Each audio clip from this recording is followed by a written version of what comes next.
ইনজুরির কারণে অনেক দিন যাবৎ দলের বাইরে আছে বাংলাদেশের সেরা পেসার তাসকিন আহমেদ।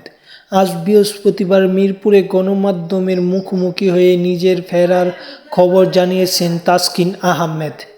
তিনি কি বলেছেন তা জানবো, তার আগে যারা এখন পর্যন্ত চ্যানেলটি সাবস্ক্রাইব করেননি তারা চ্যানেলটি সাবস্ক্রাইব করে ফেলুন। তাসকিন সংবাদ সম্মেলনে এসে বলেন, অ্যাকচুয়ালি কবে ফিরবো এটা আসলে নির্দিষ্ট তারিখটা বলা খুবই কঠিন, তবে সামনে শ্রীলঙ্কা সিরিজ দিয়ে ফেরার ইচ্ছা আছে। জুনের প্রথম দিকে আশা করা যায়, যদি কোনো সমস্যা না থাকে। এভাবে চললে আমি খুশি, আলহামদুলিল্লাহ। এখন কোনো কমপ্লেন নাই। যদি এভাবে সুন্দর দিনগুলি যায় তাহলে খুবই ভালো হয়। পাশাপাশি শ্রীলঙ্কা সিরিজে ফিরতে চাই এবং যদি শ্রীলঙ্কা সিরিজে না ফিরি তাহলেও যাতে ফিট থাকতে পারি পরবর্তী সিরিজের জন্য। ধন্যবাদ সকলকে। পরবর্তী আপডেট পেতে চ্যানেলটি সাবস্ক্রাইব করে রাখুন।